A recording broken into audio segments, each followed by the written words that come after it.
I'm trying to get everyone to come in. There are many people are waiting to be entered. Datin, cuba tengok Datin kalau ada.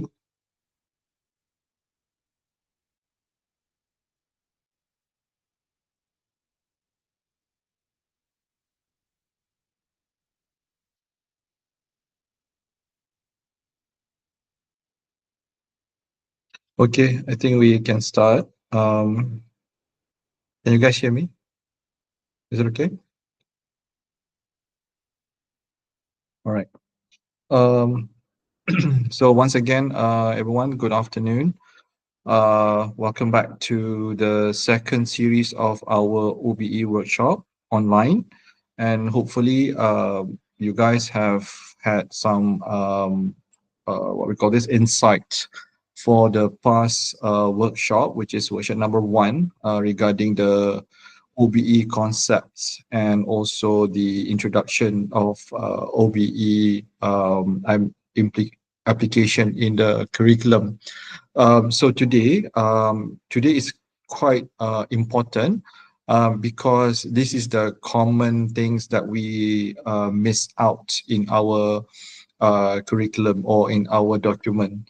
And as a panel for MQA, I think this is the most common findings that we have, which does not really comply to the concept. Okay, so let us look at it today in details, so that in the next session we are able to map everything to what we have. So the next session, we will probably asking everyone to have their own OBE document with you, so that you can look at your own document, your own subject, so you would understand the whole process or the whole documentation. Okay, but today we will just go over the constructive alignment first to see whether we can make sense of the concept itself. Okay, let me flip the. Okay, so this is number 2. So we'll be talking about outcomes with teaching and learning, and also assessment methods. How can you best help student achieve it?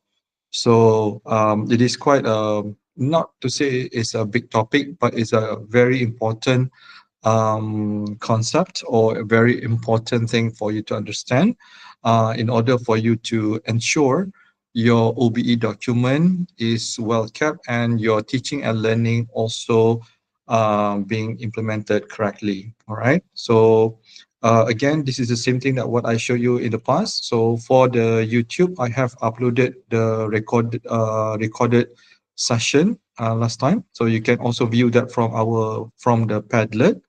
And today's slide also has been uploaded in the Padlet. Okay, and also the materials, the workshop material also has been uploaded in the Padlet. So for the specific learning outcomes for today, I will go over a little bit more on the learning outcomes, which we also have discussed in the last session. But I'll be a little bit more on that, and then we'll do a little bit of taxonomy, teaching methodology, and also assessment. Number 2, to describe principles of constructive alignment and outcome-based education.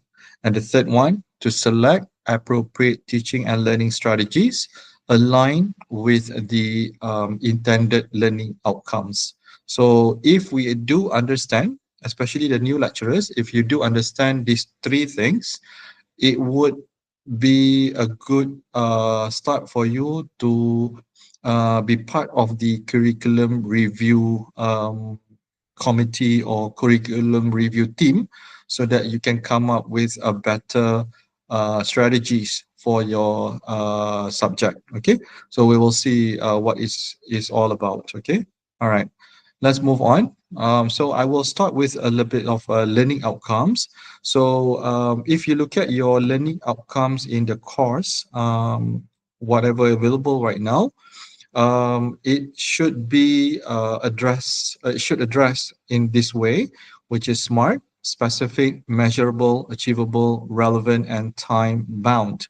So it has to be very specific to the content that you are going to deliver, or you are going to see in the student. And then it has to be measurable. We can measure the objective or the outcome. And then it should be achievable, means something that is not easy, but something that can be done, and it is relevant or is relevant, and all these should be able to achieve within specific time. So for example, if the course is within 1 semester, so we can achieve this learning outcome within 1 semester. Okay, so we have to kind of follow this SMART concept. I think this is also applied to our research objective. Okay, so it's the same thing. All right. And when we plan to revise our learning outcome in our curriculum review later on, it is good idea for you to know how to measure.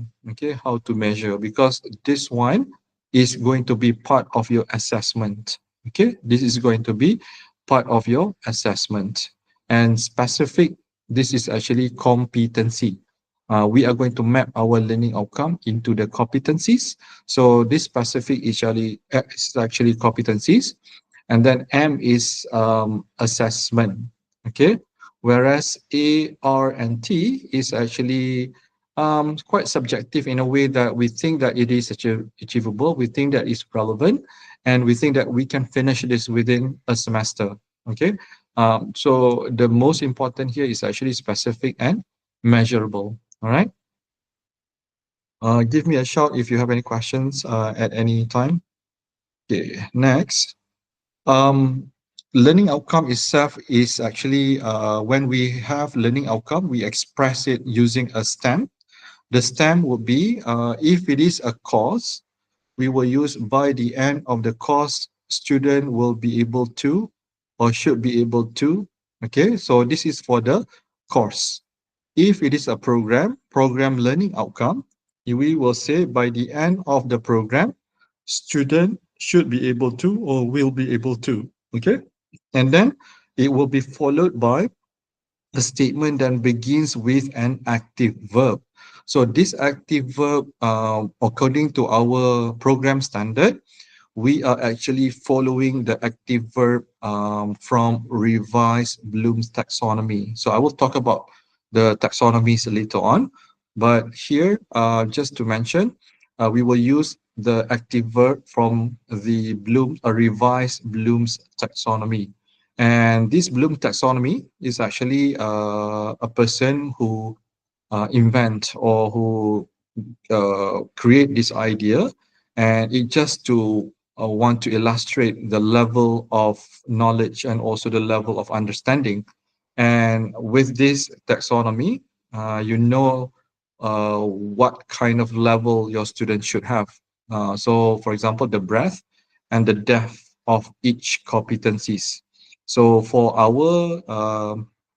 dentistry, for dentistry, as you might know, if you look up the program standards, we have even undergrad or postgrad, we have a list of competencies. Okay, we have list of competencies. So this list competencies actually replacing here knowledge and understanding. So if we were to match this to dentistry, we would say the revised Bloom's taxonomy can be used to illustrate different level of competencies. Okay, but originally it says knowledge and understanding, because our curriculum is actually what I mentioned in the past in the last workshop. we are outcome-based education, and we are also competency-based education. So we have competencies that we map and we match it with our learning activities. Okay, and this learning outcome should have the object, which is the competency, and qualifying phrase. A qualifying phrase means the provide the context and degree of mastery expected under, for example, perform, or even to just discuss or whatever it is. Okay, so this learning outcome has several structures. We will start by the STEM, which is by the end of the course, and followed by, for example, perform a basic clinical examination on a patient. So that is what it meant by this statement. Don't worry about ILOs. ILOs is actually intended learning outcome. So we in our university we do not call it ILOs. We just call LOs.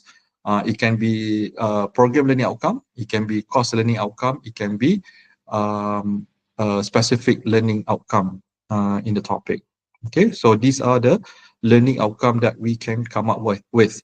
When we do curriculum review, you can revise this one according to what you want the course to achieve, the student to achieve in the course. Okay, so normally what we want to know is what are the competencies that you are addressing from the course, and these competencies should be instilled in our content, the course content, and how do we address them. Okay, so this learning outcome will tell us how we put our student into the learning experience. The learning experience would include content, course content, and also the assessment. Okay, so here is the common learning outcome structure.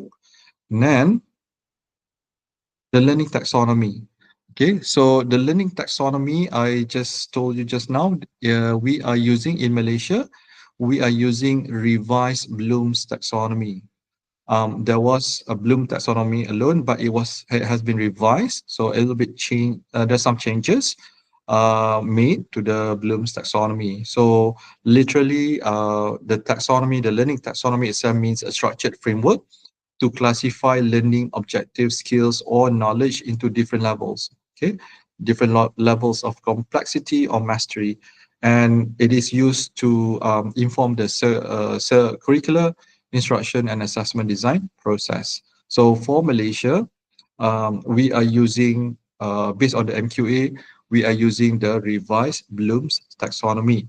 However, there are other learning taxonomies available. We have Bloom's taxonomy, we have Gatton's taxonomy, Krathwohl's taxonomy, rapid learning analysis taxonomy, Solo, and also we have component display theory. But the most common one is Bloom's and also Solo taxonomy. All right. And if you look at the focus area, Bloom's is actually mainly on the cognitive level, cognitive skills, and Solo is actually the depth of understanding. If we compare the strength, the Bloom's taxonomy is quite well known worldwide, globally, and it provides clear cognitive progression, whereas Solo is a reflective learning, more on the reflective learning. Okay. However, because Bloom's taxonomy focusing more on the cognitive skills, it is a bit limited in addressing emotional or interpersonal learning. This is about effective. However, we still have effective level in the Bloom's taxonomy. However, the solo have also primarily cognitive, but it less focus on the soft skills. In dentistry, we are looking at the strength of all domains, which is the cognitive, psychomotor, and also the affective. So based on this, this is the revised Bloom's taxonomy. Okay, so we have three domains. Okay, when the Bloom's revise its own taxonomy, the cognitive has been affected, and they actually change the C5 and C6, which is creating evaluating. So evaluation is C6. Now evaluation is actually C5. Okay, any question? Sorry Dr. Nick, I punya slide sahaja tak bergerak ke orang lain punya bergerak kan? Because I'm still at the learning outcome. Okay. Bergerak. Bergerak orang Bergerak. lain punya? Bergerak. Okay. Okay. I keluar dan masuk balik. Baik. Okay, so this learning taxonomy, you might see slightly different for the psychomotor. Okay, you might see different for psychomotor, but for the affective is the same. Okay, effective is the same. So we are following the program standard format. So please be aware this is different for the what we call this for our dentistry. Okay, anyway, so when we are talking about alignment later on, we will see we are aligned to the selected domains and also selected levels. So what does it mean by domains? The cognitive domain, psychomotor, and affective. What do we mean by level? The level of each domain. So remembering is level 1, creating is level 6. Okay, so that is the level. The highest is at the top here. Okay, so if you say our students should be able to create, okay, to create means that the student use whatever possible resources and create a new thing. There was an argument about creating a treatment plan. Okay, we say a student will create a treatment plan for the patient because every single patient has different treatment plan. In a way that is correct, but another argument is when we say create treatment plan, the treatment plan is there already. It's just that student need to adapt to specific requirement of the patient. So for undergraduate, we actually said creating treatment plan is actually correct. Whereas for the postgraduate, sometimes uh, the words create treatment plan doesn't imply the magnitude of coming up with a treatment plan. Maybe it has to be a lot higher because sometimes postgraduate they have to think all the detail. Okay, they have to think all the details. So usually for undergraduates, we can go all the way to C6. C6 means they can create a treatment plan, but in underneath the create we have a lot of what we call this, a lot of action verbs, right? Until I will show you the action verb. So I'm just telling you the level that we go, how far the level that we go. Okay, so these are the levels. All right, so let's look at the samples. So I'm just taking the cognitive levels here. But this one is actually the older one that we have in our curriculum right now, and we are changing to C6 creating. So most of our curriculum I saw still following the old one because the Bloom's taxonomy that we followed during the last curricular review was the old one, but now we can change to the newer one. We have to recheck again. Some of you might have changed, but some of us might still at the older version. So please have a look later on. And this one, I'm just to show you what they use in a different institution. Okay, this is not from Malaysia.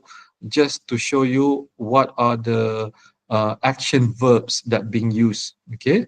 And for dentistry, recently we have added few action verb in the Bloom's taxonomy because I think we think that it's required, especially when we add, for example, prescribe, diagnose, something like that. Okay, so we will follow whatever prescribed or whatever given by the Malaysian Dental Council. Okay, so that is just example. And then we also talk about HOTS and LOTS. Okay, HOTS and LOTS. LOTS is lower order thinking skill. HOTS is learning activities. Sorry for the noise. And then we have, to think about, should we go for HOTS? Should we go for LOTS? How much percentage? In the Ministry of Higher Education, they says HOTS to be for undergraduate level for the degree, whereas diploma it can have minimal HOTS. Okay, in dentistry, we're thinking about HOTS to be more on the year 3, year 4, and year 5, but definitely HOTS can be applied to the basic sciences because they need to have a strong foundation in order for them to survive in clinical years. Okay, so this table just to show you the difference between LOTS and HOTS. Okay, the HOTS is actually active, whereas the LOTS is passive thinking. And HOTS can actually formulate the problem, LOTS can solve the problem. Okay, so kind of different approaches and different level. Okay, um, the next one is actually what I'd like to show you is number 6, thinking critically and solving problems creatively. Whereas lots practice solving problems and memorizing. They can still solve the problem, but they're not very critical. Okay, so they need to be creative at the same time for HOTS. So we give a lot of case scenario to our dental students and get them to settle the problem from the patient. So they have to come up with a lot of ideas, a lot of ways of solving the problem. For example, maybe we can take an example of special care dentistry. If the patient cannot brush the teeth with a regular toothbrush, what can they do? So because the patient has arthritis, so they can enlarge the toothbrush handle with a tennis ball so that they can grasp the toothbrush handle properly. So that's what we want for HOTS learning activities. Okay. Okay, next, this is another example. This is taken from one of the paper by the Thai education.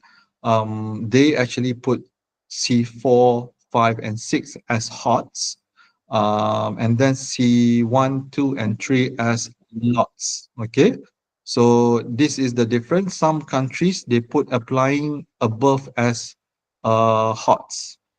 Some countries they put like C4, 5, and 6 are HOTS. Okay, so there's no clear line where the HOTS start. So for Malaysia, we actually following, analyzing, evaluating, and creating as HOTS, higher order thinking skills. So they will start with C4. So if our questions in year 4 and year 5 mainly should concentrate on HOTS, HOTS, so that they can solve the patient's problem. They can come up with not new idea, but a new regime, new plan for the patient. Okay, so it is highly recommended for year 4 and year 5 to have higher order taking skills learning outcomes. Okay, next. Okay, 5 clusters of learning outcomes. This is actually how we put our curriculum into a context of domains, or we call it clusters. These clusters can be found in MQF 2.0, which I showed you in the first what we call it workshop. And according to MQF 2.0, they actually made 5 clusters: knowledge and understanding, cognitive skills, functional work skills, personal and entrepreneurial skills, and ethics and professionalism. Should you do not understand what does it mean by knowledge, what does it mean by interpersonal skills, you need to open this book, MQF 2.0, and they have explained the whole thing in there, because sometimes we are not sure, right? What does it mean by digital skills? So just open the MQF 2.0. They have explained what is digital skills, what is numeracy skills. So in Malaysian context right now, they actually trying to enhance mathematics. So they put numeracy skills in the learning outcomes that need to be addressed by all programs in Malaysia to be accredited. Okay, to be accredited. So We are not exclusive for that. So please look at the details of each of these like clusters. Okay. And we also have leadership, autonomy, and responsibility. This one also plays a bigger role in our learning outcomes. Where do we measure leadership? Where we measure the responsibility of our students. Okay, it can be a bit tricky if you do not understand the concept of it. So please do visit MQF 2.0 before you do documentation or before you do curriculum revision, so that you understand each one of these, what does it really mean. Okay, so I also have MQF 2.0 in the, if I'm not mistaken, in the Padlet. I think it is available, so please have a look.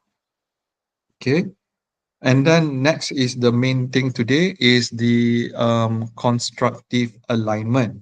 So today we will do a little bit of work to do a constructive alignment. You can download my Microsoft Word copy in my Padlet to do this exercise. So what is constructive alignment? So the constructive alignment is the design of learning outcome from the foundation for a system of learning, where we look at the outcomes in the learning and teaching activities as well as assessment. So we have to make sure the outcome, the activities and assessment are at the same level and also the same method, the same approach. For example, if we want our student to be able to talk in the public setting, we call it a public speech, whatever it is. So how do we teach them? Maybe through a practical.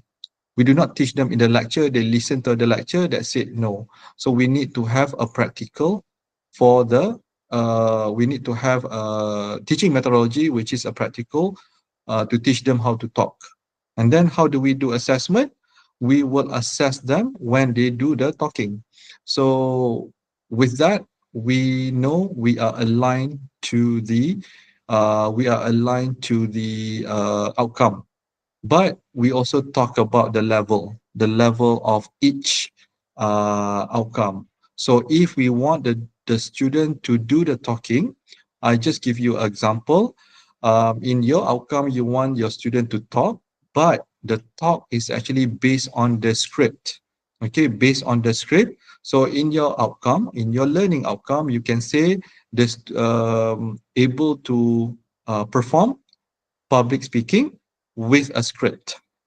Okay, so that's your outcome. So your assessment would be student able to talk using the script in front of everyone else, and then you have a rubrics to measure that.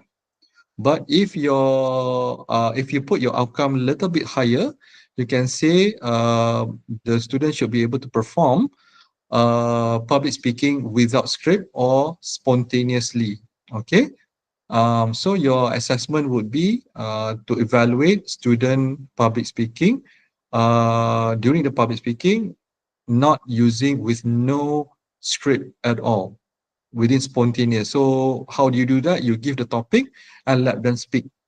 Okay, maybe they will be given 5 minutes to prepare or 10 minutes to prepare, then they will do it. It's just like our clinical student who are doing unseen cases perhaps. So you give the patient, they inspect the patient, they think about it, and then you ask the question later. Okay, so something like that. So that's the different level of measures that we do, the level of outcome and measures. Okay, so just to give you an idea about constructive alignment. So the key to constructive alignment is the intentional connection between learning outcomes, assessment, teaching and learning activities. So ada tiga benda, ada three components that we need to ensure it is aligned among each other. So the three are learning outcomes, teaching and learning activities, assessment. So when I went for what we call this accreditation audit or process, These are the biggest problem of all universities, I would say, because they are not aligned. Okay, they are not aligned. So I hope we can ensure that when we do this, they are aligned with the three things here. Okay, so we have to make sure that happen. So that is called constructive alignment, and there are a few other things that we need to think of. One of them I just mentioned is about the level, okay, the level of achievement, the level of teaching, all right, how much that we need to go, the breadth and the depth of every competencies that we have. Okay, so when we talk about constructive alignment, it's actually origin from Biggs. Okay, in Biggs it says the constructive aspect refers to the idea that the student construct, meaning through relevant learning activities. So we need to have a proper learning activities to address what we intended the student to achieve. Okay, and then they also talk about alignment. The alignment aspect refers to what the teacher does, which is to set up a learning environment that supports the learning activities appropriate to achieving the desired learning outcomes. So we need to ensure whatever we put in our teaching activities, it is aligned what we want them to be. So if we say the student should be able to do X-ray, to take the X-ray, um, in our teaching activities, teach them how to perform X-ray taking. That, for example, we don't give that in the classroom. So this is what we call outside classroom activities. Okay, so just think about cognitive. Whatever cognitive, it is a classroom activities. Whatever psychomotor and also affective, it is outside the classroom. When we talk about classroom, it's a lecture hall. Okay, so it can outside the classroom will be the lab, the clinics, the field work, maybe in the what we call this, in the studio, so in the simulation. So those are outside classroom. So whenever you do psychomotor, whenever you do effective, usually it is outside the classroom. Most of the time it is outside of the classroom. So stick that to your mind. Whenever you do, you can self-check yourself whether you are doing the right thing or not. Okay. All right. So the process of designing system of learning in this way is called constructive alignment, which is a holistic interactive system based on the premise that student construct knowledge. So we ask the student to construct knowledge themselves. What does it really mean? In OBE, we are not supposed to give 100% lecture. All right. We're supposed to give them some resources, let them do on their own, and we will help them to find where they should go for the knowledge. So maybe we can give them a lot of activities for them to achieve the learning out. Okay, so it's not something one way what we call this, one way thing. Okay, it should be two ways. So do a lot of talking in the class, means that you get the response from the student, or the student should be presenting few things, but still we need to ensure they understand what we're trying to do. Okay, so more involved of the student rather than us. Okay, coherence between assessment, teaching strategies, and intended learning outcomes in educational program. So whatever things that you are doing, it has to be coherent. So you can see the same level. So we will do this a little bit of practice to see whether we can master this concept or not in our curriculum. So I hope everyone from different department, from different what we call this, from different subject or courses, you probably can come up with something that relevant to your subject. Okay, soon, very soon. Okay, we will do a little bit of practice. Okay, so again, this diagram just to show you the interactions. Okay, the interactions between learning outcomes, learning activities, and assessment task. I would like to highlight, if you are doing assessment for psychomotor and also for the effective, the assessment has to be accompanied by rubrics. Okay, it has to be accompanied by rubrics. Why? Because we want to avoid subjective assessment by lecturers. So if the student says, "Oh, this lecturer is biased. Okay, I don't like him. I don't like her." If we have these rubrics, it will justify the marks given. Okay, even so, we still cannot be 100% non-biased environment, right?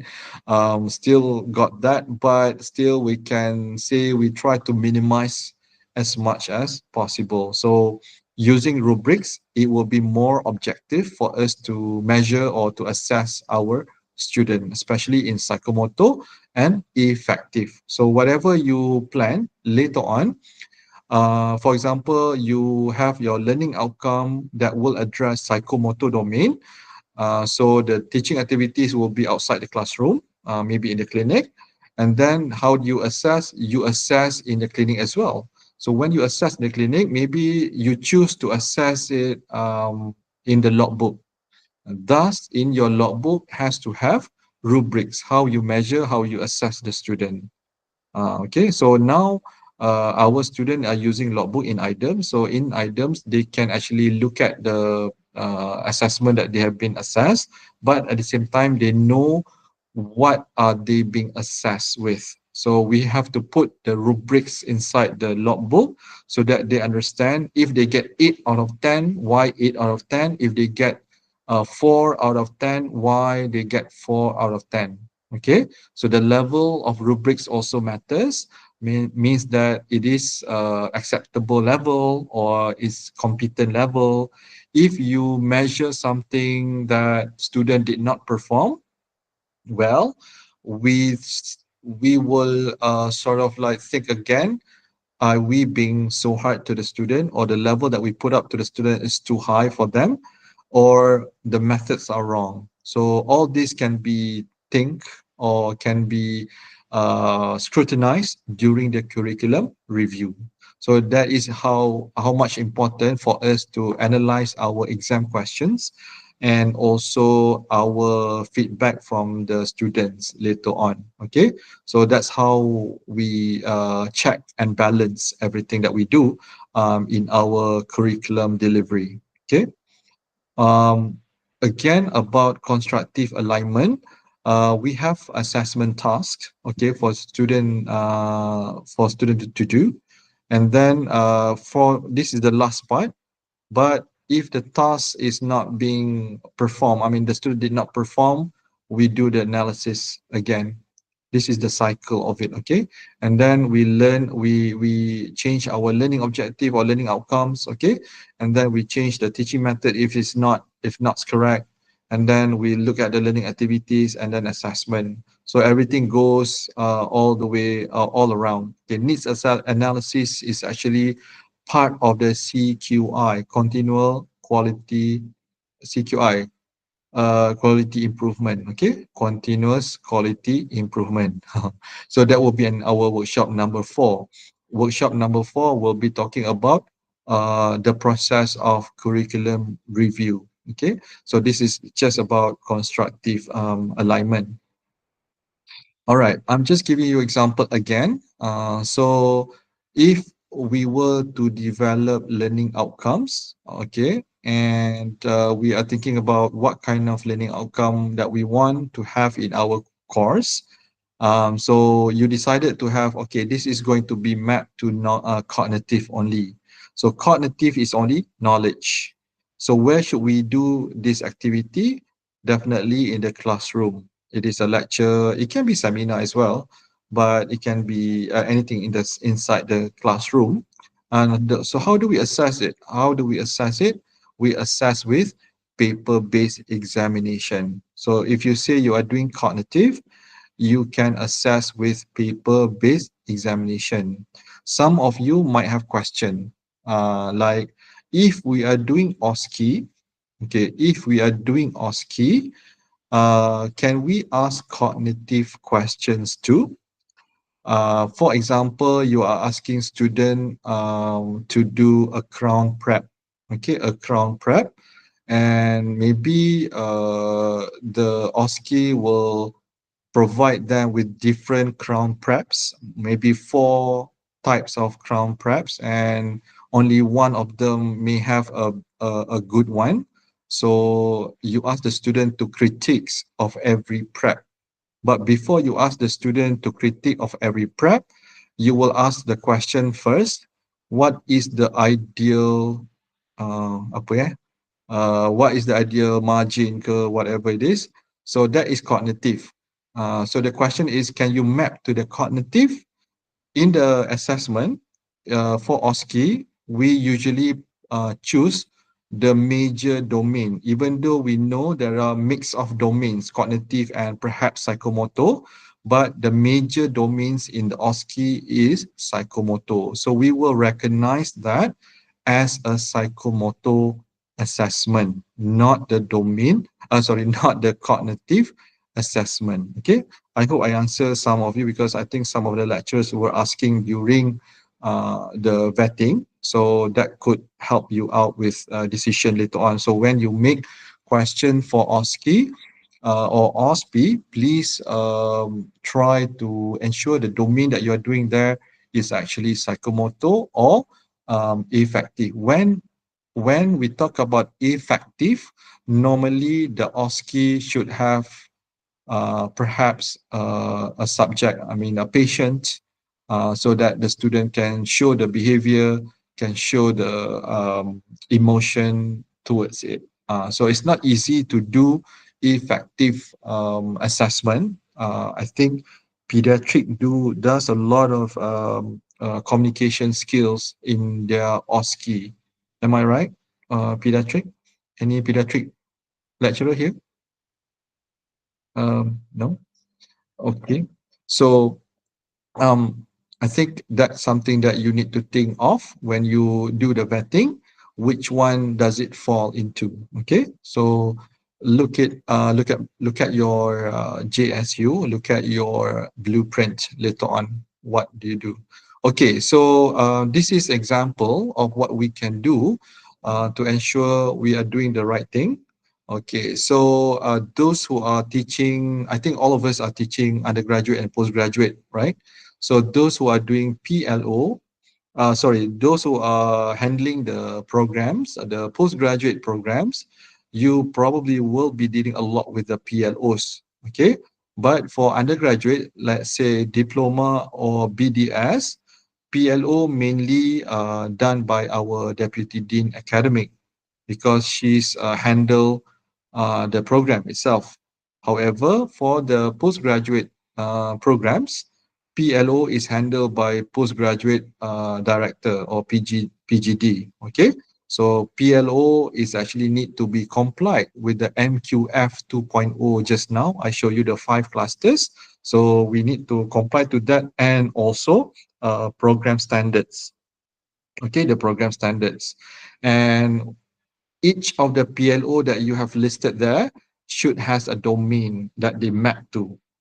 Normally, normally PLO1 will be mapped to domain cluster 1, number 1, which is knowledge and understanding. Okay, so just follow the guideline, or just follow the the program standard, and then you could have lay out the whole PLO. For example, maybe some of you have 10, some of you have 9 or 11. Okay, and then each of the PLO may have only one domain. So the problem in the past, some of the program standards, even now, they still map to more than one domain. Okay, that's a bit of problem, because when we do the exam, we map to the, for example, PLO number 3, domain is psychomotor and affective. So whenever you map to PLO number 3, you need to ensure at least one question has psychomotor, and at least another question for the affective. However, it doesn't have to be in the same exam, but it has to be measures sometime in the program. When we say, how do you measure the PLO? You will say, oh, I measure this in the semester exam and also in the pro exam. Okay, so that's how we explain how to address the PLO. So uh, I repeat again. So PLO, we follow the MQF 2.0 and also the program standard. Okay, you will if you don't know what PLO that you are following, please ask your program director if you are teaching the postgrad, and if you are teaching the undergraduate, please ask. I think for diploma, Dr. Afiq. For BDS is still Dr. Siti Mariam. Okay, so ask them if you don't know the PLO, but we can give you anytime for the PLO in the email, and also the domain that being mapped to each of the PLO. Okay, when we talk about CLO, course learning outcome, so every course learning outcome in the course need to be mapped to the PLO. If we have 4 courses in the program, okay, in the postgraduate program, maybe we have 2 courses only, the core courses. But for the BDS, I think we have 11 or 14. And then diploma, we have a lot because every semester they have different course. So for the CLO, maybe we have 5. The most is 5 for every course. Okay, the most is 5 for every course. And normally for course who extended between 3 or 4 semesters, they would have at least four CLOs. But some of us in BDS program, our course is 4 years. For example, I think Prosto, ODE, I'm not sure about oral surgery, but those are the long course, right? A very long extended course. So perhaps their CLO will be a bit longer, probably 5. But we have few pro and cons about that, which we will learn that in our workshop number 4. The consequences of having a few CLOs and the consequences of having a lot of CLOs. Okay, so we will see about that. Okay, again, we will look at the domain. Okay, we look at the domain, and then we look at the teaching methods. If PLO number 1, normally PLO number 1, the domain is cognitive. Okay, cognitive. And then CLO that map to the PLO1 should also be cognitive. So the domain here, cognitive still. So the teaching methods, no other than lecture or seminar. Okay, lecture and seminar or tutorial, whatever it is. And then the assessment should be on paper. On paper, that is the major psychomotor. And you say, I measure the cognitive during their OSCE. As I mentioned earlier, OSCE, we are concentrating on the psychomotor or effective. So to make your life a lot easier, stick to assessment for paper-based only for cognitive. Okay, don't try to say OSCE or OSPE, I measure also cognitive. It will be headache later on, because for you to justify that to the panel of accreditation, it will be a little bit of headache. Okay, so they will actually scrutinize, even though you think that you have a very good idea, or you think you can but to overrule them, but still we need to follow certain guideline that has been provided. Okay, but we do recognize your ideas. However, we are quite what we call this strict about following the guidelines by the Malaysian Dental Councils. Okay, all right. So these are how we put everything together, and if you are able to do this, means that you already understand the cost alignment. Okay, it's not that difficult, all right, for you to understand the whole process. This one I'm taking from our document just to give you an example. Okay, so this one is the first course learning outcome. We use the action verb discuss. Okay, the action verb discuss actually falls under domain of cognitive. So in our BDS program, PLO1 is actually cognitive. Okay, program learning outcome number one is cognitive. I don't have the list of PLOs here, but anyway, just trust me for for a while. PL1 is cognitive, PLO3 is practical. Okay, so if we put discuss the epidemiology, PLO number one, we take that, and then the teaching methodology, lecture or seminar, and then the assessment will be MEQ, SCA or BAQ. So this is all paper based, okay, paper based. But right now, we are also using the digital technology, right? For the SCA and BAQ, it's the same. So this is the assessment that should be mapped if we were to do exam questions that map to this CLO. Okay, so in the vetting, what we would do is, if you say you map to the CLO1, the assessment should be on paper base. All right. Number two, we are using the word perform. Okay, perform is psychomotor. I think psychomotor perhaps. Perform a thorough clinical examination and select. So the biggest mistake here, if you look at this is our curriculum, right now we are encouraging everyone to use only one action verb. Okay, so here we already have two action verb, perform and select. So you need to cut down this into two different CLOs if you think that you cannot merge these two. Okay, so either perform or select. Okay, so let's say we just take perform here. And then we were to map to PLO. So PLO3 in our BDS program is practical skills. So that is practical skills. So we map to the PLO number 3. And this PLO number 3 should have the teaching methodology or teaching activities should be in the clinics or in the lab. So we put clinical teaching, clinical training, and preclinical skill training in the lab. Okay, and the assessment will be OSPE and OSCE. All right, so that's the difference between CLO number one and CLO number two. So in vetting of the examination questions, we particularly look at this course alignment, constructive alignment. Okay, so this constructive alignment will tell us our CLO, our teaching methodology, our assessment are aligned. Okay, are aligned. So that is just an example. All right. So think about your course right now. Does your course have similar pattern of this, or you need to change your course learning outcomes? Okay.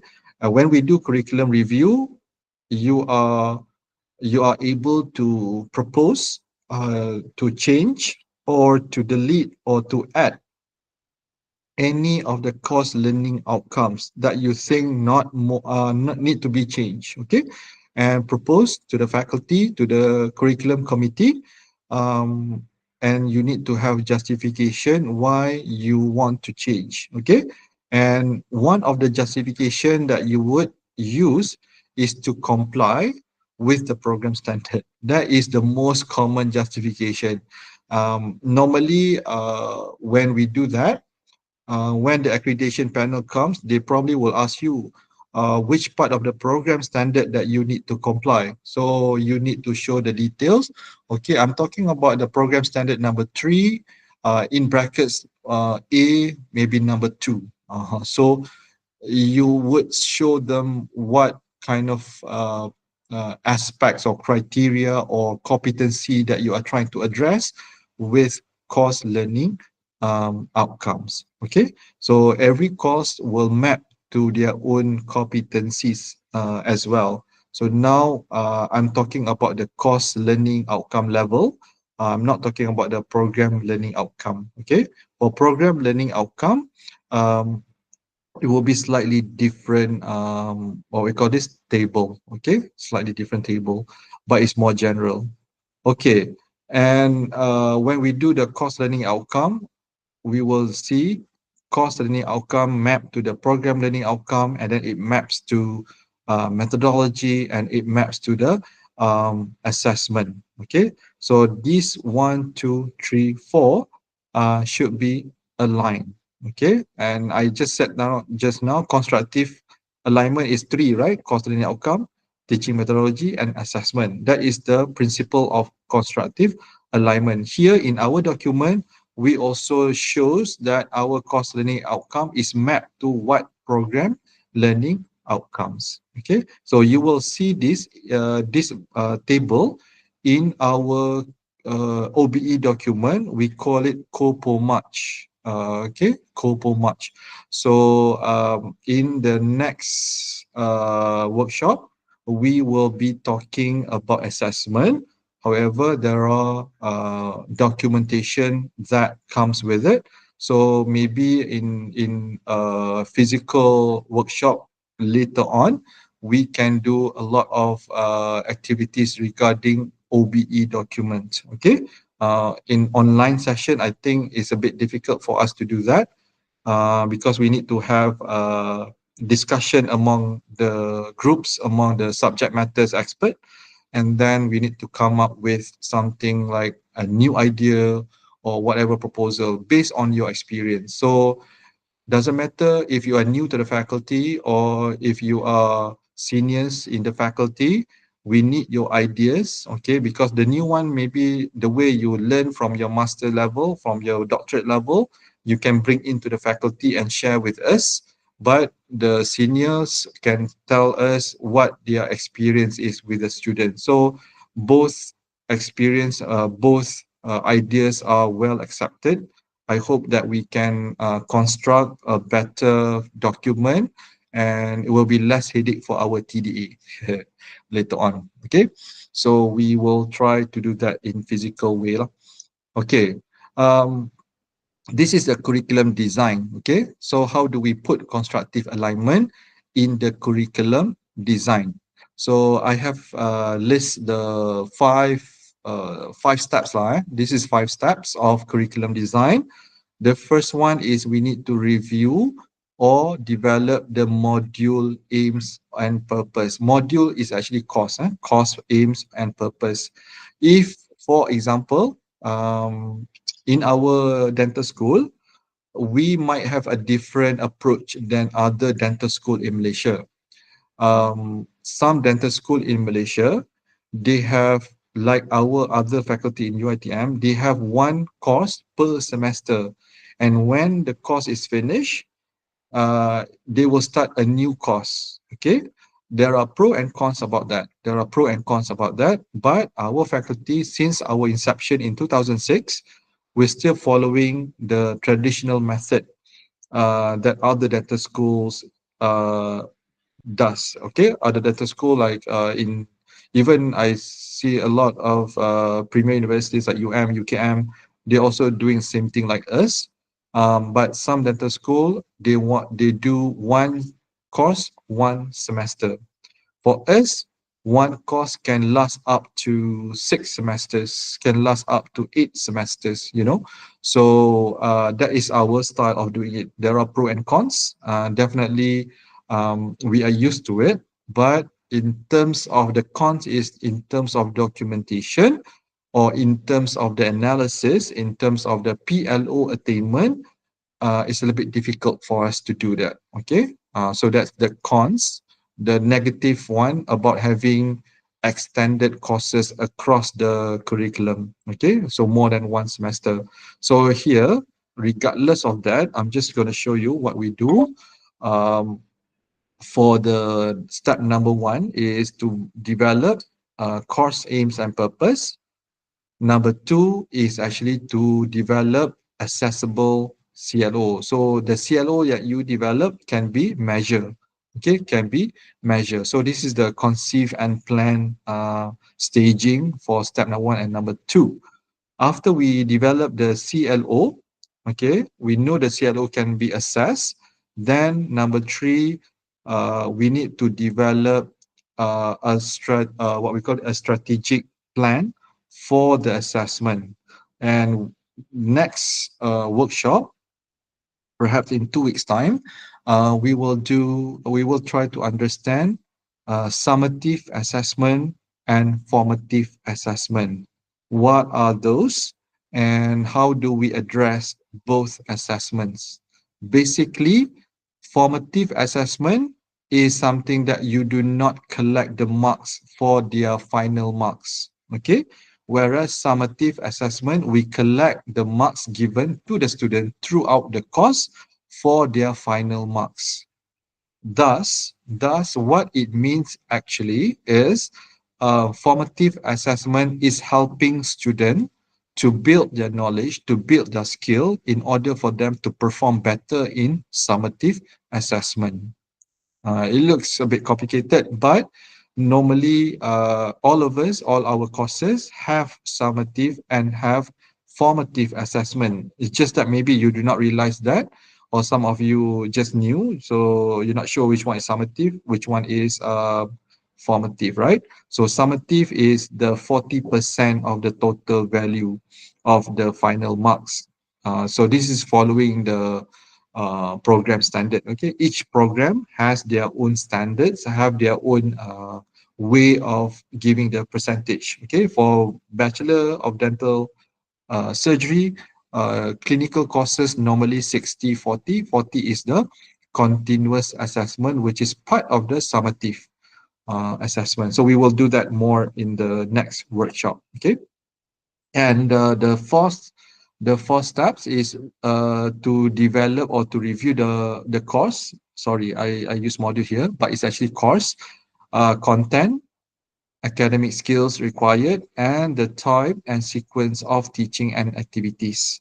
Okay, so we need to know the teaching activities that we are going to conduct. Okay, what is the content? Because now we know what the student should achieve. Now we try to come up with the skills, the activities, the content that we need to have for them to be able to achieve the learning outcome. All right. After you've done that, then we try to put things together by mapping the assessment to the program learning outcome or to the course learning outcome, and we should see a well-developed constructive alignment. Okay, so if you walk through from the learning outcome all the way to the assessment, you yourself will understand, oh, okay, this is the activity, this is the assessment, this is the learning outcome. Okay, I probably can make sense of it. All right. So it's not something like, you want the student to perform for example, pop sensibility test, but your method of teaching is lecture. So it's wrong. So the method of teaching is practical in the clinic, because probably pulp sensibility need to be done on the human. All right, correct me if I'm wrong. So you have to do a practical in the clinic with the student performing on one another, or even you can do on the mannequin first, and then you can do on the partners. Okay, so I'm just giving you example. So that's how you map the teaching activities and assessment. So how do you assess the pop sensibility test? You can assess it with rubrics in the logbook.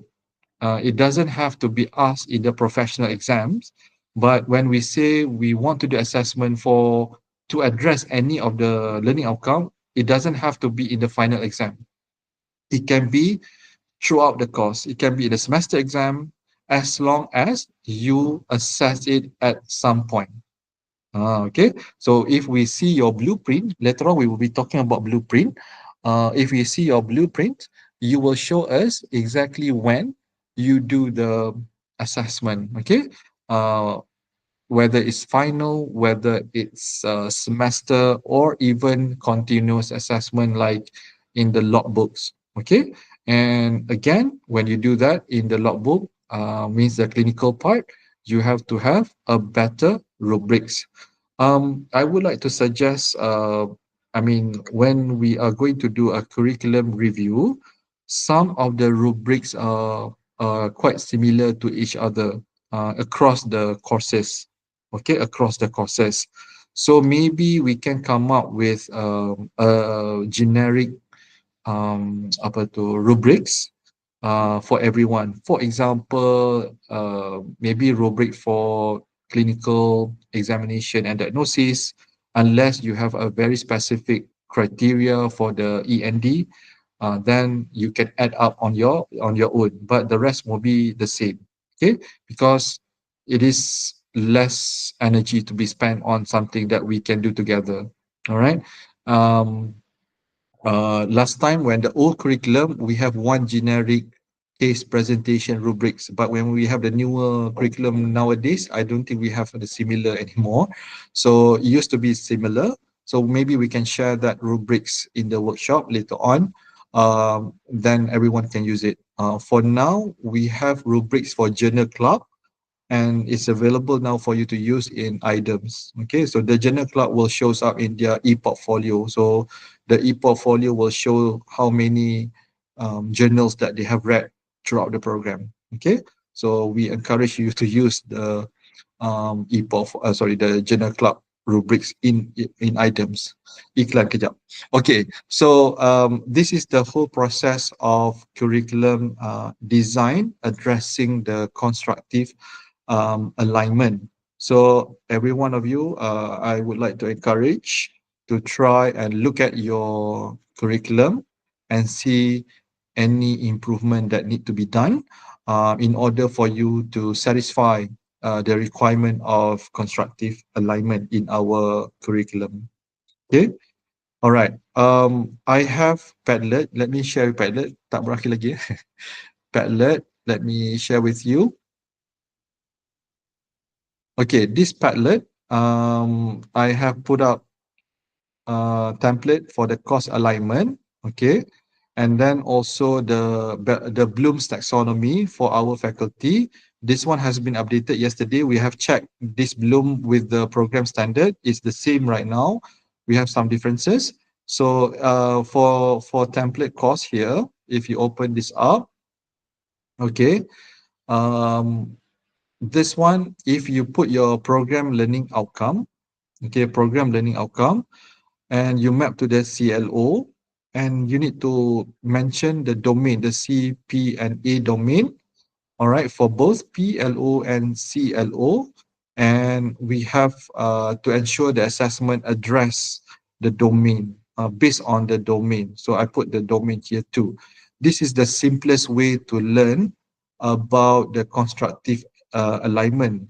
It's just that we do not have the teaching methodology here yet. Teaching methodology, we can ensure it is aligned after we know the CLO and assessment actually. So how do we assess student performing root canal treatment, for example? So it has to be in the clinic, right?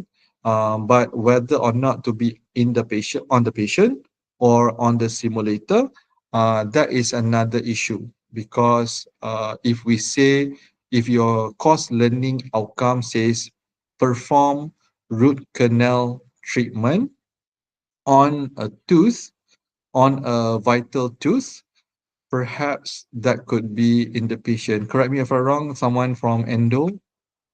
I believe your assessment, there are some assessment that you perform in the acrylic tooth or extracted tooth. Am I right? Any endos for here? Yes. So your learning outcome, how do you put your learning outcome punya statement? Do you remember? Because if you say vital tooth in your learning outcome, is it okay for you to say your assessment to the assessment would be done in the extracted tooth? Would that address the vital tooth? I think I have to double check back. I Okay, don't think the vital is used. The term vital is okay. used. Yeah. Uh, To check back. okay. If the vital is not used, then that's fine. Means that you can do your assessment on the extracted tooth. Okay. However, the problem with that is go back to the competency. Okay, let me check the competency. I'm just going to open the competency for BDS. Give me a second here. MDC, COPA, BDS. Give me a second here. So if you can see my screen right now, this is the BDS. Okay, this is the BDS. I will open the competencies for BDS. So what Dr. Afzan mentioned just now about the for the root canal treatment. So we would look at these competencies. What does it say about root canal? Okay, so let's go to PLO3, which is the domain is practical skills. Um, can you guys have a look? Where is the root canal? 33. I think it's 33. the 33, yeah. Okay. So 33 say perform simple restorative procedures in primary and permanent dentition, including root canal therapy of single rooted teeth. So it doesn't really say vital teeth anyway. It can be argued anyway. It can be argued how do you assess the patient, how you assess the student performing RCT on extracted tooth. Okay, and if you look at the whole structure here, perform simple restorative procedures in primary permanent dentition, including root canal. It doesn't really say patients, on patients, in patients, or vital tooth. So I don't know, maybe you can get away from that. But sometimes, when the panel comes, they will, how come you measure the teeth, extracted teeth, because it wouldn't be the same as the clinical one, they probably don't have the patient and anesthesia, probably not observe, those kind of things. So they can argue with that. But however, if you just read number 33, that should be no issues. Okay, that's just my personal opinion. If I were to evaluate your CLO, that you have done assessment on the extracted tooth, I cannot really what we call this charge you for not following number 33. That's how I understand. Okay, so that's why I think during COVID years, you guys allowed for the student to use on the extracted tooth, if I'm not mistaken. So it's still addressed number 33. Okay, and number 34 as well, right? Number 34, root canal therapy of uncomplicated multi-rooted teeth. Yeah. So here also it doesn't really says that. So if you are confused how far you should go with your CLO, go back to the competencies and then see whether you are following it or you are going beyond it. Okay, this is the minimum. Okay, when you see the P4, P5, this is actually quite minimum level. So you can always go beyond P4. But again, if you go beyond P4, I'm just taking example here, right? I'm just taking example here for number 26. If I put the CLO beyond P4, which is P5, P5 is the next level of competency. For example, P4 is actually performing with guidance, whereas P5 performing without guidance. So if you move to the P5, you are seeing that your student are doing things without guidance, are able to do things without guidance. Okay, whereas if you put only P4, your student should be able to do this with guidance only. Okay, there's a big difference there. So if you think that you're quite ambitious, you want to put P5. If you think P5 is okay, then go ahead. But you think P5 is not feasible or is too much or is not something that you would say your student should have, then just stick to the P4 as what the program standards say. But definitely you cannot go below P4.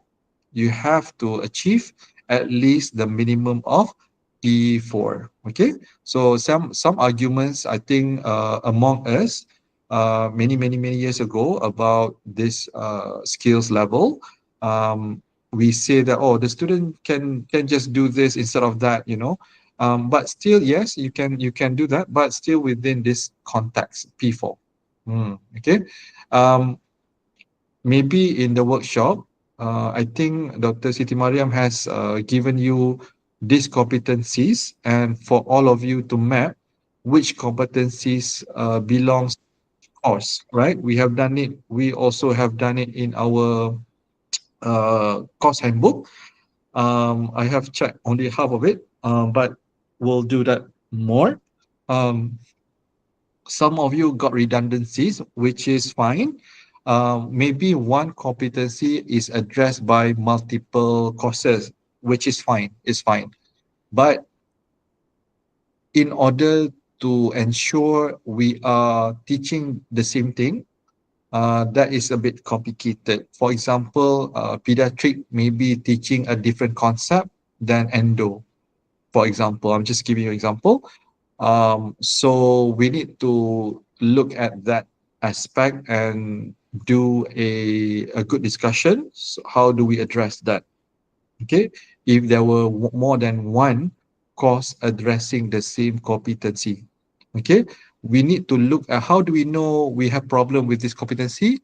During the curriculum review, it is actually based on the student feedback.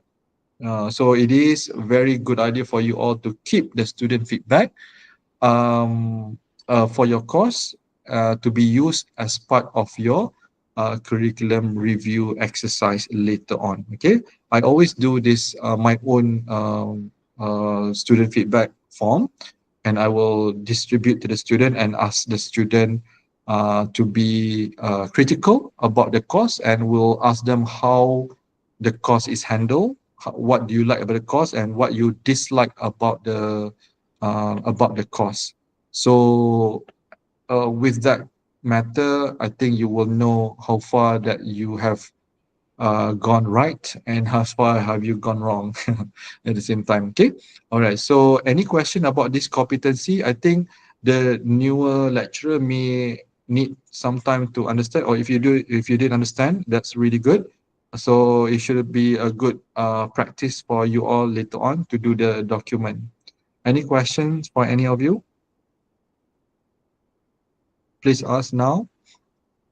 If you have questions, I will open. Yes, please ask. Dr. Nick nak tanya, yang Padlet tu kat mana? Yang QR tadi mula-mula tu ke? Yes, I will share the Padlet now. Let me go back to the Padlet QR. I will try to give you the link as well so that you guys can have a look. Macam mana nak ambil Padlet? Kejap. This Padlet, right? Kejap ya, sorry. I will share again.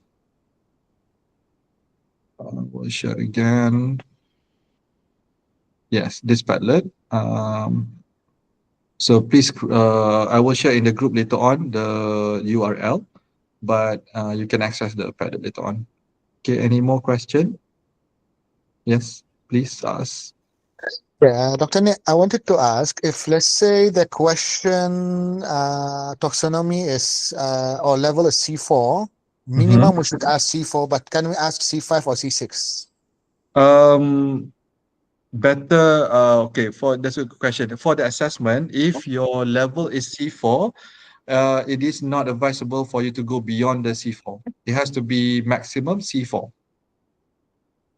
But we cannot go also below C4 like C3 or C2, right? You can go if you have many questions addressing the same CLO, all right? At least the majority of the question at the level of CLO, and some minimum question can go below the C4. Okay, thank you so much. You're welcome. Any more question?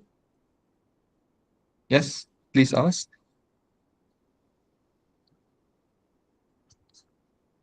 Yes, Dr. Zeti?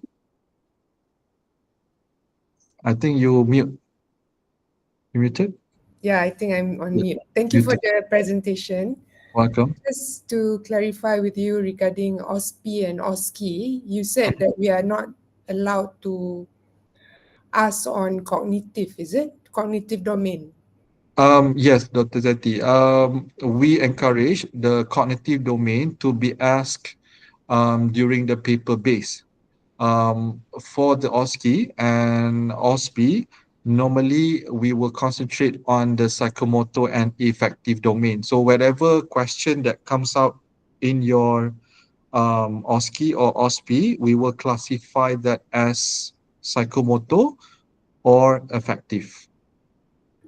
Just to tell you what we've been doing, we usually have like communication questions during OSCE. Yeah. Okay. And part of the answer would include some cognitive component whereby students are supposed to probably give a few treatment options or give advantages or disadvantages of the material used to the patient. Wouldn't this be considered as cognitive rather than psychomotor or affective? Okay. It means that during your OSCE or OSPE, student has write the answer on the paper, is it? Basically, they would be communicating with the patient. However, we assess as part of the answer, they need to provide those treatment options or provide the advantages or disadvantages of each treatment option to the patient. Yeah. Okay. Okay. Thank you for the question, Dr. Zati. I think it's a very good for all of us to understand this concept of questions. It's just very common for prosto, very common for some of the clinical courses, right?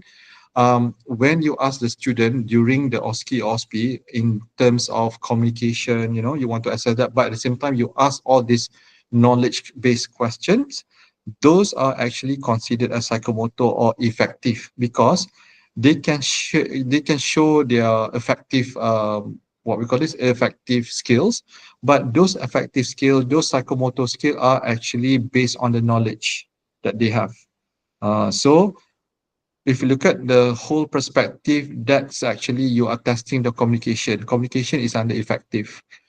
So again, whatever you test, we still follow OSCE. If you say that, we will be mapping that to the effective.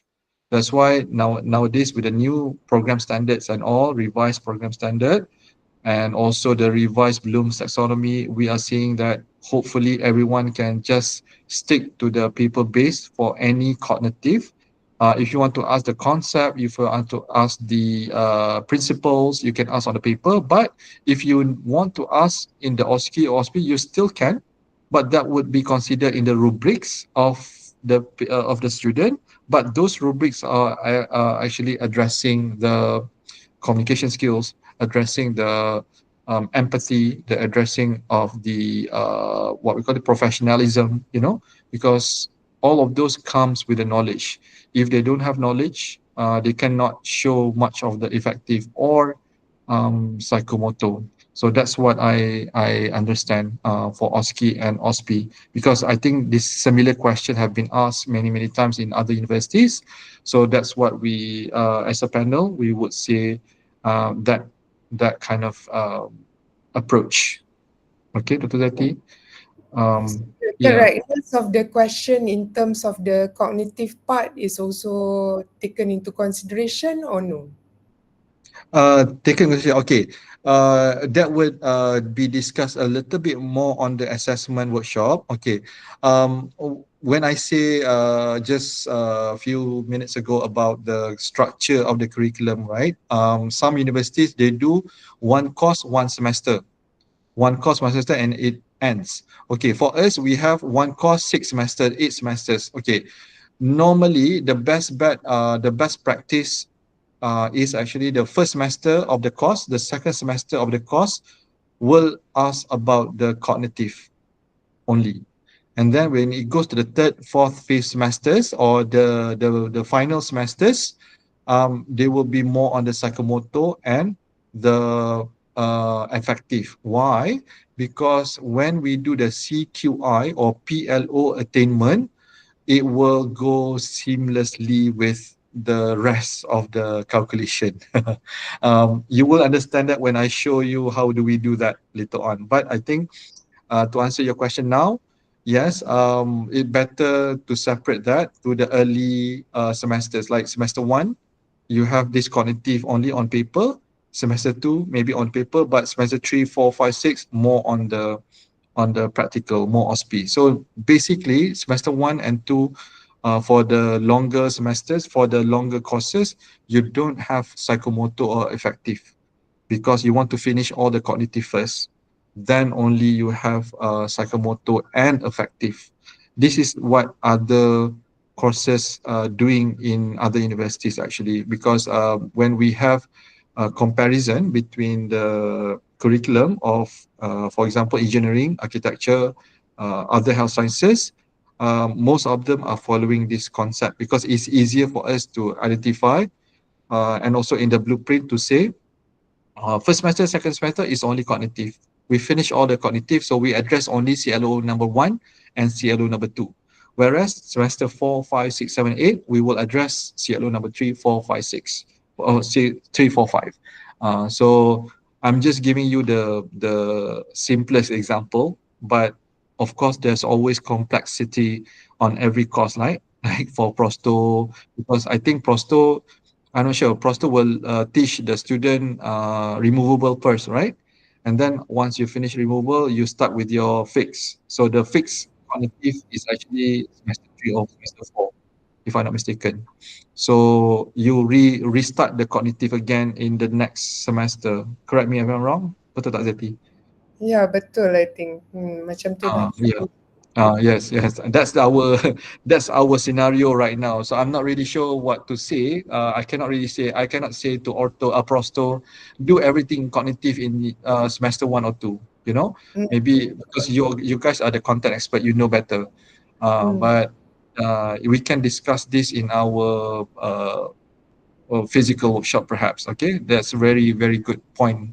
To bring up later on. Betty, thank you. Thank Is it you. okay? Okay, thank you. Yeah, thanks. Any welcome. Yes, Dr. Afiq. Dr. Nick, Yes, just want to yes. ask, Mhm. kalau kursus kita should be mapped to the PLO kan? Yes, Or yes, correct. what if let's say kalau kat diploma kita ada kursus university and kursus faculty, Mhm. and what if let's say the kursus, is it okay kalau kursus university tu map to the PLO? For example, Okay. let's say macam dalam PLO dia ada mentions about entrepreneurship, tapi dalam Mhm. kursus faculty tu tak ada anything related to the Boleh? entrepreneur. Boleh? Yep, So boleh. it's possible lah.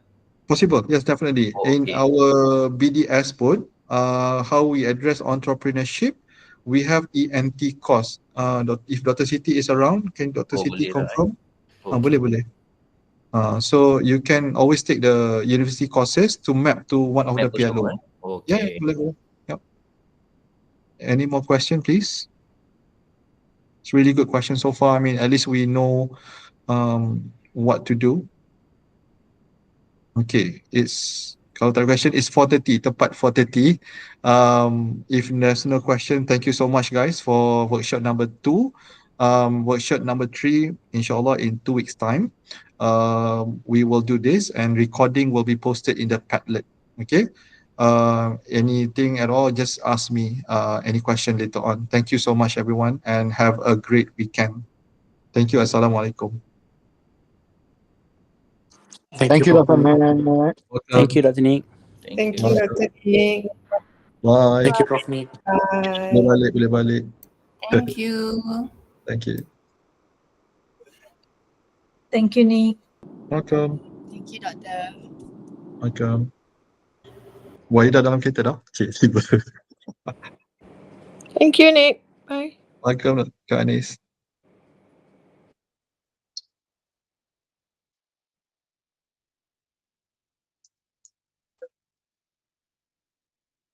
Please isi kehadiran. Please isi kehadiran. Oh, some of you yang tak pakai link